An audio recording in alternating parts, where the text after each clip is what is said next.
So the topic is, am I paid fairly? So as you know, one of the assignments that you're supposed to complete for this course, Management 526, is the Am I Paid Fairly essay. So let me review the requirements for that particular part of the course. So I took this language directly from the syllabus. So if you check the syllabus, you check this, they should be the same. So let me take my time and kind of read through this so that way the goals of this assignment and the expectations are clear.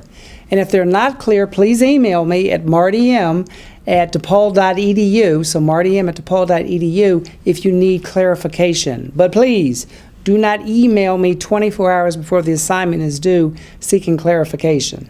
So let's dig into what are the requirements. So it's a written analysis. So this assignment offers each student, that's you, the opportunity to demonstrate mastery of the following learning objectives or goals. So one is how to use internal job structure data. So the job structure data looks at how different positions in a job family are paid. So there you're looking at internal equity.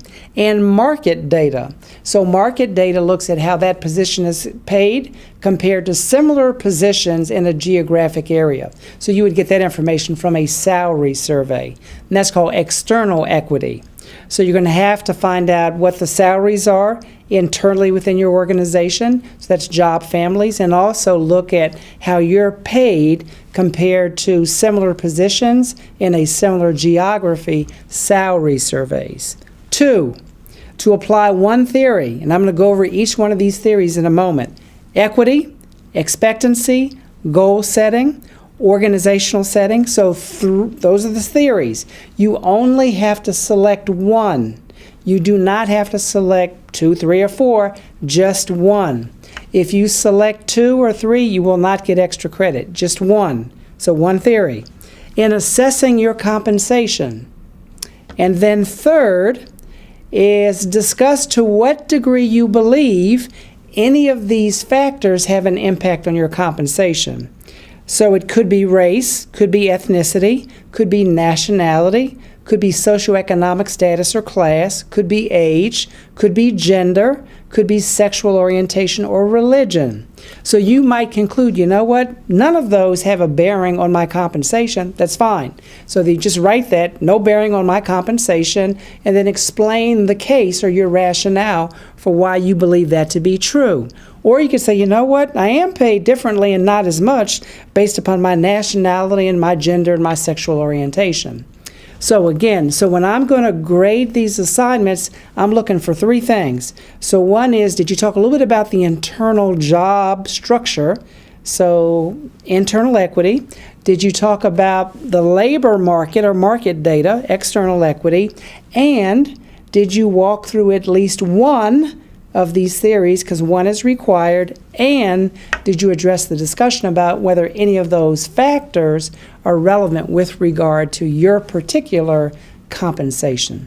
So hopefully that's clear, and if it's not clear, then please send me an email for the next 24 hours to get it clear. So let's move on. So there's nothing so practical as a good theory.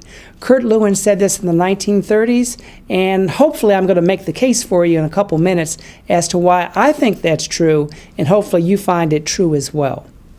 So I'm really going to walk through these theories because they're important for the assignment, but beyond the assignment, it's essential as an HR professional that you be able to walk through managers who may assert that's not fair, that you're able to guide employees who may assert that that's not fair. So the theories are equity theory, expectancy theory, organizational justice, and goal setting theory. So let's begin with the first one, equity theory. This is a big theory in comp. So it basically looks at inputs and outputs. So what am I giving to the organization? I'm working 45 hours, I'm going above and beyond, I'm doing extra, I'm mentoring, but what am I getting in return? Am I just getting my base? Am I getting any recognition? Or do I get a little incentive? Do I get a little bonus? So in equity theory, what people want is, at a minimum, is I want my inputs, what I'm giving to the company, and what I'm getting from the company to be the same. Truth be told, many of us want a little bit more than what we're actually giving. What we don't want is this. So I don't want it such that my inputs are way high and my outputs are way low in terms of what I'm getting. So that's equity theory. And equity theory, I'm going to kind of dice it up into a couple categories. So one is we do a self-comparison. So I look at, wow, I'm working very hard, but I'm not getting much in return for comp and benefits. So for me, I would say that's inequitable.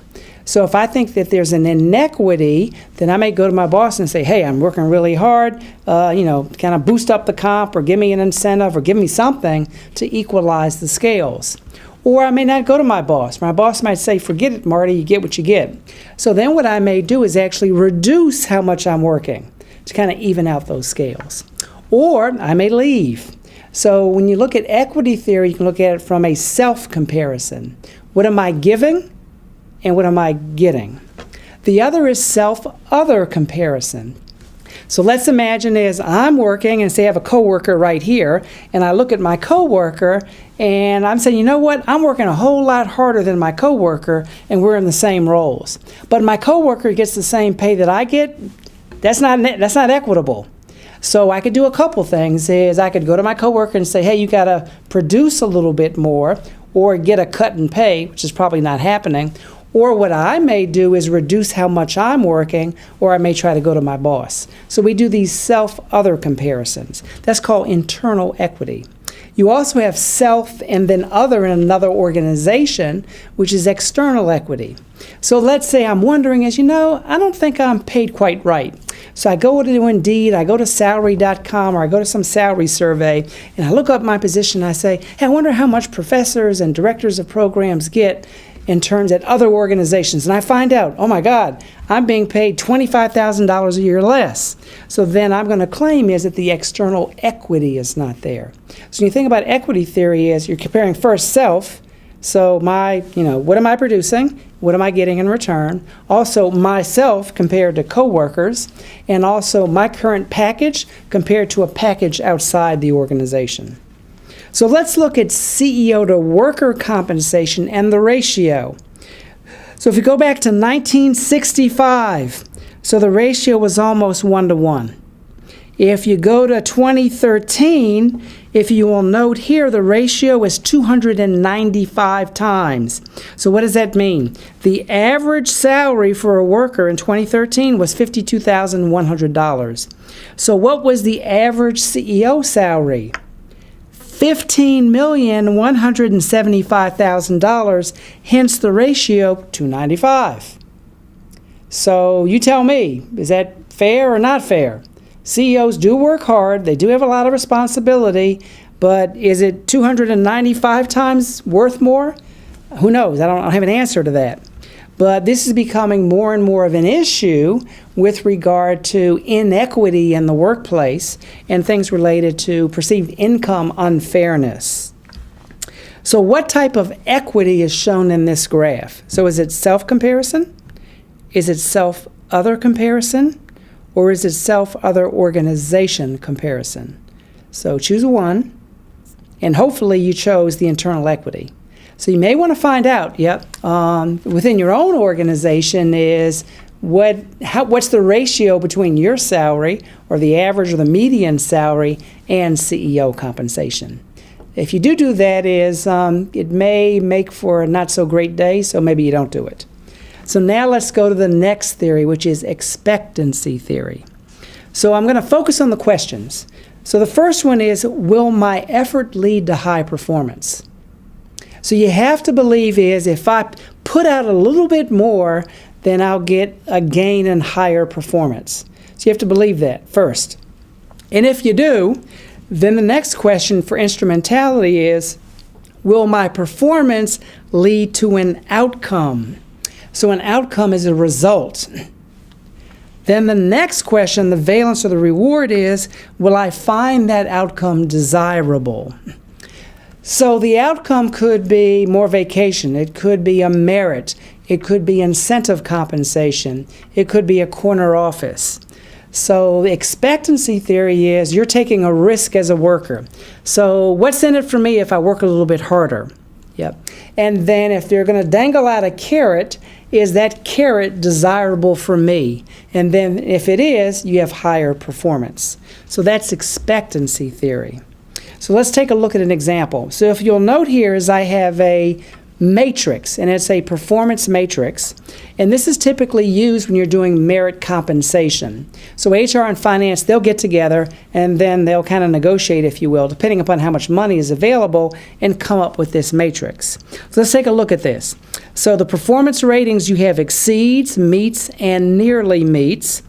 And then you have the position in the salary range. So you're at the lower third, middle third, and upper third. And then you can see what your merit would be based upon those two factors. So let's assume you're in the upper third of the salary range. So if you're in the upper third and you exceed, that's 4%. If you're in the upper third and you meet, that's 3%. And if you're in the upper third and nearly meet, that's 0%. So look at the difference between the exceeds and the meets. Will a 1% difference, 4% minus 3% equals 1%, motivate you to do what's necessary to exceed expectations? So it depends upon the base. Say the base is $100,000. So how much more effort will you give to get $1,000 more? Now, for some of you saying is, for $1,000 more, I will give you a lot more effort. And some of you are saying is, for $1,000, I'm not giving you no more effort whatsoever because it's not worth it. But suppose that difference between exceeds and meets was not 1%, but 10%. So now we're talking about $10,000. So which one has more of a motivational power for you? The 1% at $1,000 or the 10% at $10,000? Or let's take it even further, 100% difference. So that's $100,000. So if you really exceed, you're bringing in 100 your base plus another 100, total 200,000. So it's very important when you're looking at these matrices that they're structured in such a way that they actually are motivational. And I would argue for the average person, for the base salaries for most people, 1%, it ain't doing it for most people. Now, if it's $10 million, maybe so, but not at $100,000 for sure. So we've talked about equity theory, balancing those scales. We've talked about expectancy theory. So is the reward desirable? Do I think it's worth putting forth the effort to even go for the award? So now we're going to look at organizational justice. And there are three boxes. So one is distributive justice. So that is it the decision or is the merit allocation fair in your mind? You have procedural justice. So was the decision-making process for the merit allocation fair? And then you have interactional justice. How was that merit allocation communicated to me by my manager? Was that fair? And then when you go to procedural justice, there two other elements, the voice effect and the choice effect. So again, was the decision-making process about how the merit was allocated, was that fair? So the voice effect was I involved in actually setting what the performance target was? If I wasn't involved, then the voice effect is down. The choice effect, did I have a choice about the way I wanted to be incentivized? If not, that's down. So from this particular point of view, when people are saying, am I paid fairly, they'll look at the salary, or in our example, the merit allocation. They'll look at the way in which the salary was determined, the way in which the merit was allocated, and they'll look at the interactional, how was it communicated. So now we've looked at equity, expectancy, and organizational justice. And here's an organizational justice case study just to make sure you get the concept. So your boss informs you by text that beginning in 3 months, your base salary will decrease from 85th percentile to the 75th percentile. So as you take a look at it, there are two things there. Is communicates to you by text, but the message is you're going to go from the 85th to the 75th percentile in base salary. So if you're saying, Marty, I think I just got a pay cut, you're right, you got a pay cut. So is that a violation of distributive justice, procedural justice, and or interactional justice? So what would you say? Distributive, procedural, or interactional? Hopefully you said distributive. Why distributive?